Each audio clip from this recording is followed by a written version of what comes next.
Now, I mentioned to you, I'm going to tell you a little about building this building. Am I going too long? Is the election over yet? I'll try not to be too much longer, really. But I think that all of this information, we very rarely have an opportunity to get this many people together, and particularly new members of the lodge, so you can come to your lodge and you'll be able to appreciate it a lot more. Now, I'm going to tell you about the work of the lodge. We came and built this lodge in 1967. In 1968, I was worshipful master at that time, and in the old building. And Brother Bob Mitchell was my senior warden. Mr. Diggs, who owned the Diggs building, called and requested an audience. So we went up there, and he told us that we would have to vacate the building. And this was early on. And so when we vacated the building, we had no place to go because this building was not finished. So Perseverance Lodge allowed us to have 2 meetings. And that was on June the 4th and June the 18th. We held 2 meetings over at Perseverance Lodge. And our first meeting in this lodge was on September the 3rd, 1968, downstairs. Now, we had taken all of the paraphernalia. We had completed this building here out of the first floor, and took all of the paraphernalia and everything that we had over there and brought over here and set up lodge downstairs. Now, I mentioned to you about, do you see the piece of working equipment in the back? We had a brother of this lodge said, I can't financially help you, but I'm going to help you. And he said that he would excavate and do all the groundwork, free, no cost to the lodge. And that was more than dollars and cents that he could have possibly given to us, I think, at the time. But I wanted to go back and just recall something, that when this lodge has been in such peace and harmony ever since I've been. I don't know what went on prior to that. But when we talked about the assets of this lodge and what we had to work with and what it was going to cost, we had some members who really felt, just don't think you can afford it. I just don't think you can afford it. So they were a little skeptical. And, but I remember one particular brother in particular that told me, he says, there's no way that you can do it. But the lodge voted that we were going to build a lodge. And believe you me, he was the first man to come to me and tell me, I don't know what he told Brother Woody or anybody else, but he says, I don't think you can do it, but I'm with you 100%, and I'll give you anything and everything that I got to help you do it. And I think that's masonry in action. So, now we're going to go back and talk about some of the other things. Brother Buck Gamble was the man I told you that did all the excavating. Some of you might know him. Man had a lot of money at one time. And I won't say what happened. He gave it away is what he did. Let's face fact, he gave it away. For some good, useful purposes. And Brother Gene Rice, who I told you was the contractor to see that this building was erected, he took absolutely, he helped us get the plans, he helped us put the building up. It absolutely cost us nothing for his fees or his, only we have to pay him was for his laborers who did the work, his bricklayers, his masons, and people who did the work to build this building. Brother Harry Beck, like I told you, you can't say enough about Harry Beck. Harry Beck worked on this building every day and every night to get this building to where it's at today. So when we gave him a library,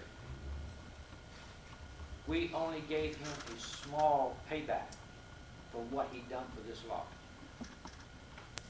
Brother Walt Smith, he was the president of Southern Maryland Electric, and he knew we didn't have, particularly up here, we worked on the building at night. He gave us the floodlights from Southern Maryland Electric and installed them to be out here so that we could work at night. Brother Bob Mitchell, past master of this lodge, he kind of overseen all of the electric work, and I'll tell you a little bit more about that in a minute. To go back to the sign that we got, and the attitudes of the brethren who began to, as we began to formulate and get permission to build this building, we had, I'm just picking people from memory, and I'm not going to name them, says, we talk about raising money. He said, I'll give you money when I see you do something. You know how people are. And he didn't mean it arbitrarily, you know, argumentatively or anything, but he just wanted to see something for his money. So that day, or a few days thereafter, I got a sign. I bought a 4 by 8 foot sheet of plywood. I knew a fellow had painted a sign for another purpose, for a Lions Club. So I took it up there and I said, Ben, I want you to paint me a sign. And this is what I want on. And I said, we're going to build a building. And so when he gave him time to complete, he called me and told me the sign was ready. In the meantime, Brother Bob Mitchell had gotten 2 power poles and buried them out there on the front of the lot. And then we brought that sign down and put it up, Future Home of St Columba Lot. And I went to that brother and I said, now start giving. And you won't believe how people, for a little bit of asking, what they will do. And I'm going to tell you about some of them as we go through. Brother Orville Gould. I'll tell you about Brother Orville Gould. And the reason I tell you to take strict notice of these fixtures here. Brother Edwin Adams, as I showed you there. Brother Edwin Adams, you see the east as it sits now with the marble, the arch, and all that's there. Brother Edwin Adams donated the entire east of this lodge. He had a contractor. Now this is it's not marble going across the arch, but the marble here and the entire east, he had him to come in and to build that and free to the lodge. And we had an old platform downstairs built on 3 steps that we were afraid to walk on too much. And we couldn't bring that upstairs. But Brother Edwin did that, and Brother Edwin did many, many other things in this lodge. I'm going to tell you about some of the individual pieces in this lodge.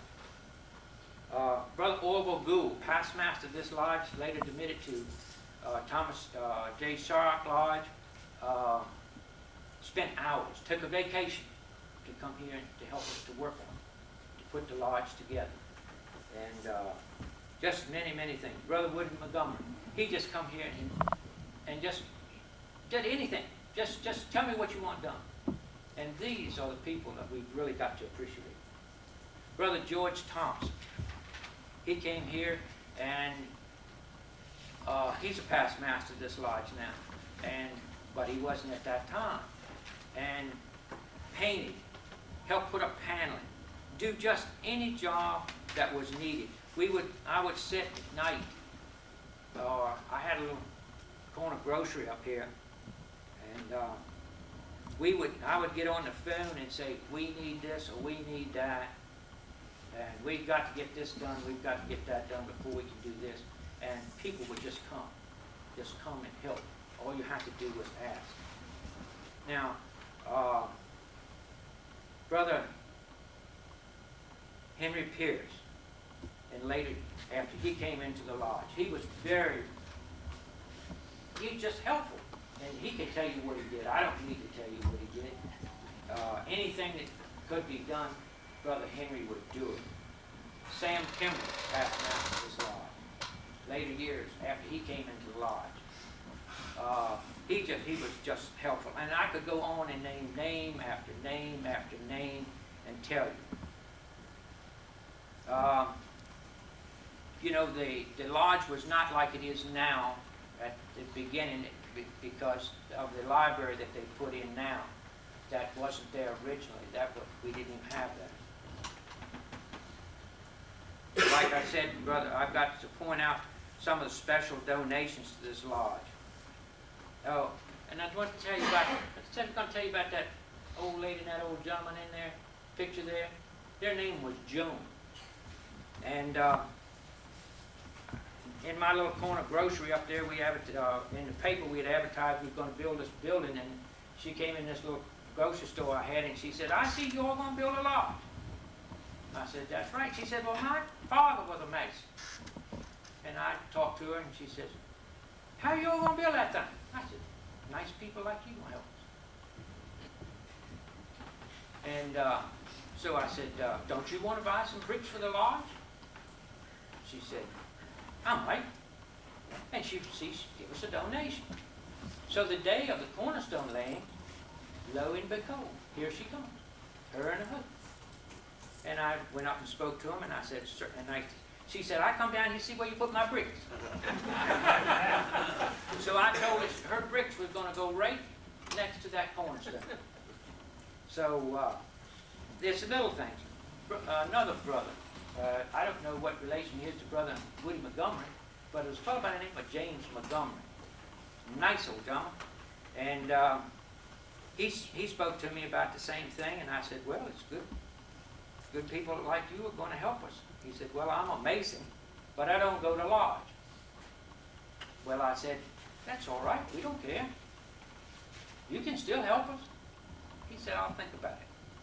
Now, I'm not ridiculing the old gentleman, making fun of him. He had an old felt hat. He never had no brim on it. Pair of Arctics. You would have thought he had a dime. Really. That old gentleman brought me a $500 check a few days later. And I told him that we would get him a receipt for it and send it to him so that he could use it as a donation. So he said, "I don't want you to necessarily do that. Have your secretary write my lodge and tell them that I still have masonry in my heart, even though I don't attend lodge." So I gave the check to Brother Harry. Brother Harry wrote his lodge and sent a copy of the letter to Brother Jim. And man, he come strutting into the store one day, and he says, "Boy, I got a letter here." And he says, "You'll sure get liberal with the pen down there, don't you?" I said, "The more liberal you get with your pocketbook, the more liberal we get with the pen." So that gentleman, to the best of my knowledge, gave us something like, in 3 different donations, something approximately $1,500. See, and these are the type of things that really make it all worthwhile. When we came here, we brought the old furniture. As you see, we put a nice new blue carpet on the floor, but these pieces of furniture were black seats, just blackest any suit you ever saw, and worn and tattered from use. So I knew a upholsterer up in Waldorf, and I went to him and I said, "If I bring you a piece of carpet, can you get some material to match it?" And through my conversation, I told him it was for the lodge and so forth, and he was a mason.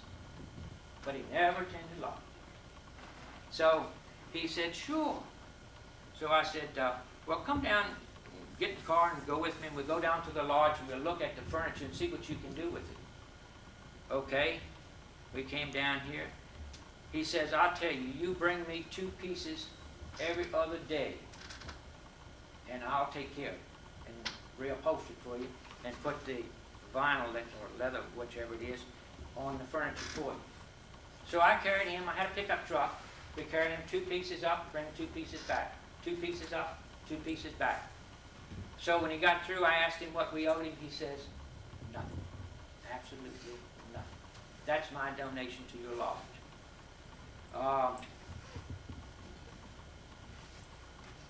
These candlesticks. You remember I told you back in April of 1930, these candlesticks were electrified. Well, when we came to the lodge, we painted, and what we did, what had to do with the lodge, and I painted them things. George Thompson and I painted those candlesticks just like those pillows in the back. Lo and behold, here comes Brother Orville Gould. What have you done? He said, do you know about those candlesticks? I said, oh, they look like they need paint to me. So he said, and that those candlesticks are built out of 7 different kinds of wood, and you have covered it up. So we proceeded to redo it. So we didn't do maybe as good a job as he thought. And I believe, Brother Lashley, did you clean some of the furniture in this lodge? Yes. In fact, they had been painted goldish color. Right, just like those. Yes, the same color. Right. And Marilyn, my wife, and I, we redid the candles, and she also redid the podiums and the altar.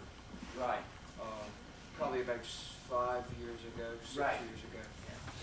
But we had to do something because Orville, we covered up Orville's work. I don't know whether Orville was never affiliated with the lodge, if those were the original lampstands. But if you notice, these lampstands are set so that you can catch wax. So I think that these are the original candlesticks. Probably Brother Orville knew about it, but I caught the devil for it, I can tell you that. Okay. Your American flag. This flag was donated by Chris Sturgill, who was a member of the United States Marine Band who played for the President. And he donated that flag to the lodge.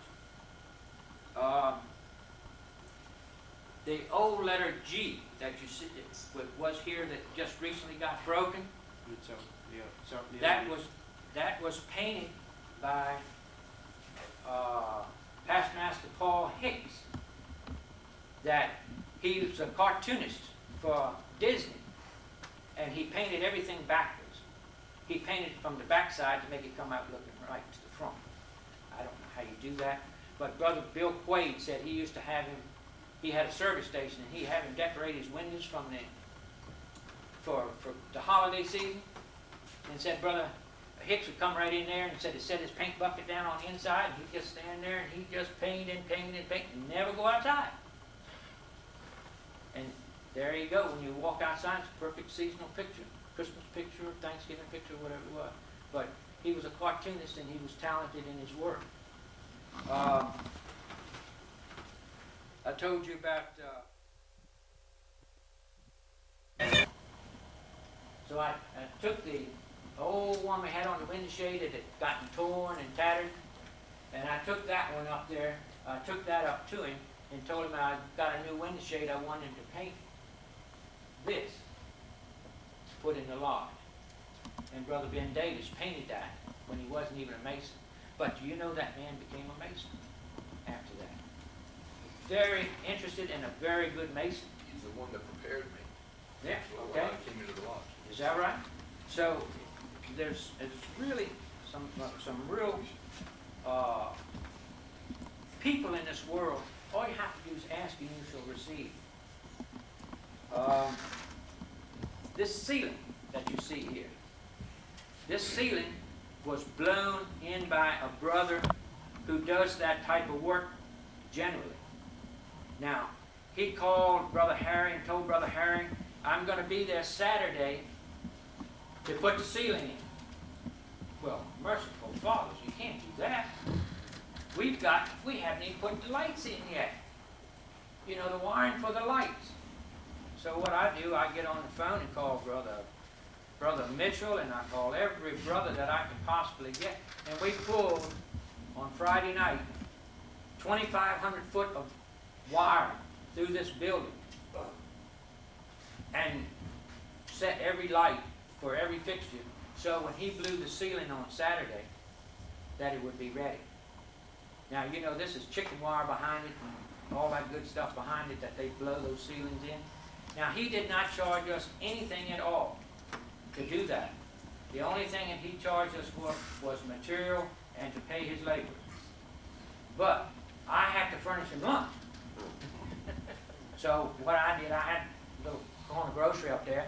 I had my employees to make sandwiches, soft drinks, and I stopped at the beverage store and brought them down their lunch, and by night the ceiling was done.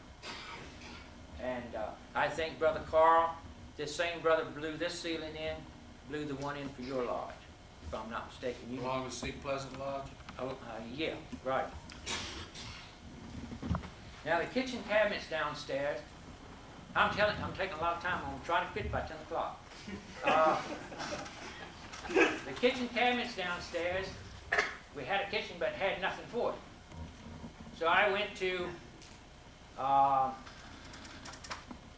Fowler, who had kitchen cabinets, built kitchen cabinets in Waldorf.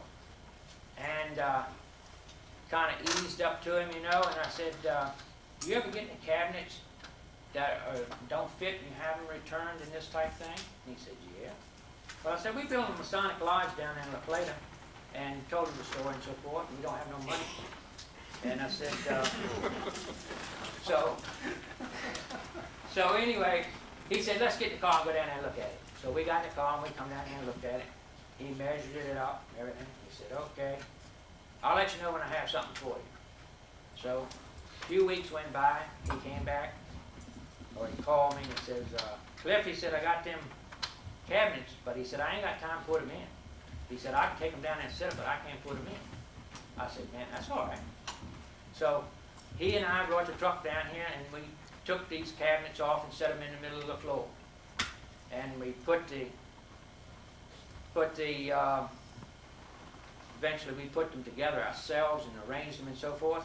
And weeks went by and I never got a bill from him for the cabinets. So I called him up and I said, Mr. Fowler, I said, you know those cabinets you put down in La Plata, we've never got a bill for.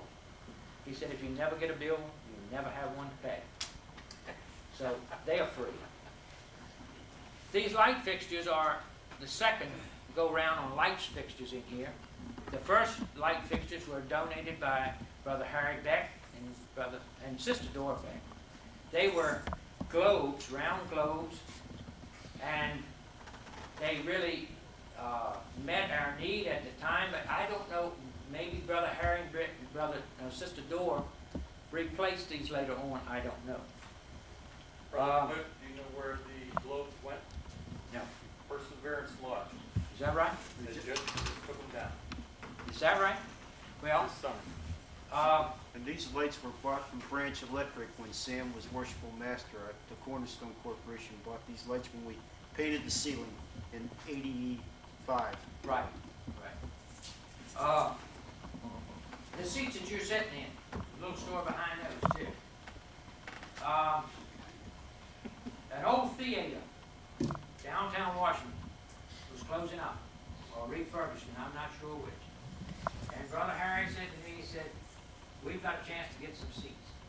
So what are we going to do? So anyway, we felt that this was the best buy that we could get. And I forget it was a very nominal fee what we paid for those things.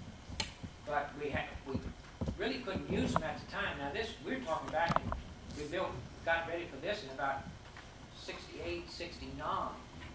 Now what got it in 69? Because I was master 68, I never sat in a lot in the east up here.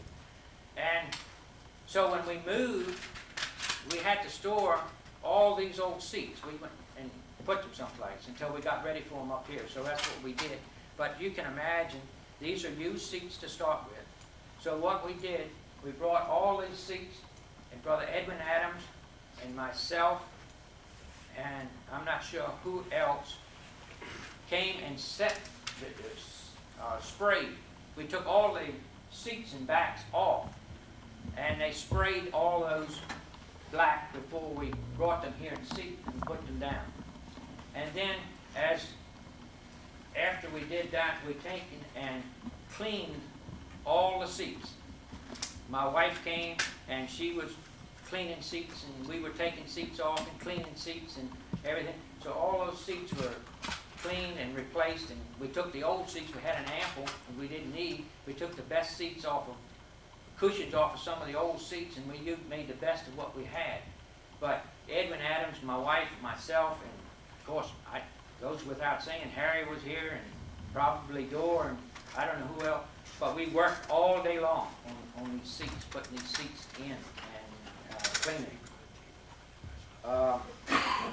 And I could go on and on and on and tell you about all of these things. If you notice downstairs, when they put the floor in downstairs, and that is standing from back at where the serving table was, looking to the door, it's a square. All the angles run in a square, all the way across.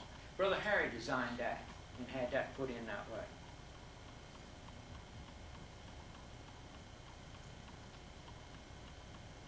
Now, all the masters of this lodge and the past masters of this lodge and members of this lodge, we've had some outstanding people within this lodge. Oh, I want to tell you one more thing before I go. If you look at the pedestals in the south and the west, they got green bottoms. They didn't originally have green bottoms. We had one master who went through this lodge and whittled his way to the east. The reason they're covered because they have initials carved on the bottom of each one of them. As he was sitting back there, he just whittled his initials as he went through the jig. And I thought that was pretty good, but they covered him up so you'll never know who they were. Well, you probably would know if you took them off and got his initials. Anyway, I'm going to tell you about some of the people in this lodge. We have a member of this lodge who was the Chief of Chaplains for the United States Navy. He was Vice Admiral Martin. He just died just a few years ago. I don't exactly remember when it was. But he was a member of this lodge. Brother Milton Summers. Who can say enough about Brother Professor Summers, who got a school named after him? He's a superintendent of schools. He was an attorney. He had everything to do with this lodge being located where it's at, and all the work that he did, and he charged absolutely nothing. The books that you see in the lodge, part of the books, that the old books up on the top shelf, a fellow by the name of Reichert, I think it was, gave them to Professor Summers. They're Masonic books, and Professor Summers was afraid they were getting misplaced or something, and when I was master, he gave me those books, and he said, I'm going to give you these books, and I'm going to leave it to your judgment, excuse me, when there's a suitable place that they shall be secure and preserved for masonry and the use of masons, you put them where you think that they should go. So I kept those books in my basement for a lot of years until we got those glass cases. And then I bought those books here and presented them to the lodge from Professor Summers as they were handed from one to the other. Brother Walt Smith I spoke about. Very prominent man. He was the president of Southern Maryland Electric. Every one of us was serviced by his company every day and every night. Brother Bob Mitchell. He's a past master of this lodge. Today he's the president of the Real Estate Commission of Maryland. And I could go on about many others. Grand Lodge officers from this lodge. Now you talk about what was his name? Jeffries was a past Grand Master. Was that what he was? No, he was the son Gustav, of Dr. Gustav Brown. Brown. He was 5th Grand Master of Maryland. We had found a fellow named Jeffries. Jennifer. Jennifer was probably, maybe back, way back, related to, if not, signed the Constitution of the United States. In Masonry, again, we come back to Harry Beck. He was Senior Grand Warden. He was on a Board of Managers. He was a Grand Inspector. He was a worthy Grand Patron of the state of Maryland for the Eastern Star. So, Brother Harry has done so much for Masonry. What little we can do for him will never pay back. Our Grand Inspectors, Brother Bill Quaid, John Griffin, Gerald Eichelberger, and Keith Vivian. Now we have some honorary members like Brother Carl Todd, Ray Cyrus, our Grand Lodge representatives as well. Past Masters Association of Southern Maryland, which covered 5 counties. We had Holland Hawkins in 1931, Joseph Bishop in 1942, Roy O. Reed in 1952, Harry Beck in 64, I was in 1980, and Brother Harry Pierce is a senior steward at the present time, and he will be president of the Past Master Association in the year 2000. So, if any of you brothers who go through the line have an opportunity to be asked by your lodge to be a member or go in line for the Past Master Association, I highly recommend it, because there's probably only 1 or 2 people that you will possibly see in your lifetime become president of the Past Master Association. It's 4 minutes, 5 minutes of. I've tried to give you a brief resume, your lodge, where it come from, where we are today. And we have a few things here that Brother Keith will lift this up as I talk about it. You know, we came from these 3 reels, curtains here, are the 3 degrees of masonry. And Entered Apprentice, Fellowcraft, and Master Mason. And years ago, they didn't have slides, videos, and all that type thing. So what they did, they had these and had a pointer. And as he talked to you about the particular items, then he would point to that thing rather than to show you a picture on a slide or so forth of it. Now, these items came from, I brought these from the old lodge and put them, kept them until we got a suitable place to put them out in the library out there. Now, these are old working tools. We assume go back many, many years. And Brother Woody, did you tell me that you thought possibly that you may have used this set when you were master? I believe I did in the beginning of '67. But they're very, very old. And you know, at high 12, does that give you a familiar ring? So that, and this, here we were talking about the sesquicentennial that Brother Townsend went to. We found this last night out there. This old collar, when we came from the other lodge, came over to here, I found a set of collars, which were probably where the old jewels were suspended to the end of them, like your jewels are today, but they were the old broad collar that they had in those days. And of course, here's your trowel that was used for the cornerstone laying. Here's your ballot box that you can look at it until it dates way back. Here's your cornerstone laying bulletin. And I would encourage you to look at these old pieces. We're going to have to find some way to preserve what we have here, because there is no more of it.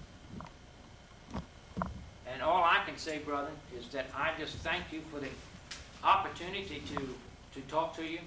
I hope your candidate has got elected by now. And if you have any questions, I'll be more than glad to ask them. Is there anybody who would like to ask a question before I close about anything?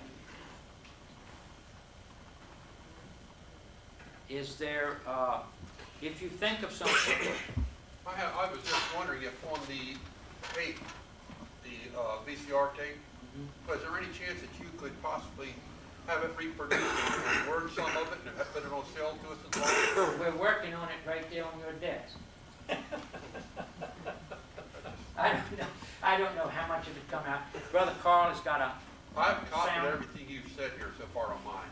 well, And, you'll have it. But I was just gonna say, if the tape was available, I'm sure there's a The lot tape, of, as far as I'm concerned, the original can, Brother Keith has it, and he will put that in the library, and I'll donate that to the lodge. And the brother who, I understand, who took it off of the tape and gave it to, and put it on the video, as a gratis item. Right. He did Brother not- George Henderson, real-time video, White Plains. He did not charge us to do that, so that will remain here in the lodge also. Now, as far as your lodge history from 1935 on, if you'd like, if I can find the books, I'll come back and live long enough, I'll come back and give you a little bit more. But it has certainly been a joy to me to be a part of this lodge, and I think you did think I did my homework when I became master of this lodge, to look into all of this. And I like to satisfy my mind that I did anyway. So without anything else, Brother Keith, I think you have something that you would like. Yeah, I think there's something here very appropriate to close with. As you can tell from what we related to you tonight, of the history of the lodge and masonry, well, in this book, George Washington, the Freemason, there's a word from the most worshipful Grand Master of Masons of Virginia, and he closes it with this, and I think it's very appropriate tonight, and I wish you'd take it with you.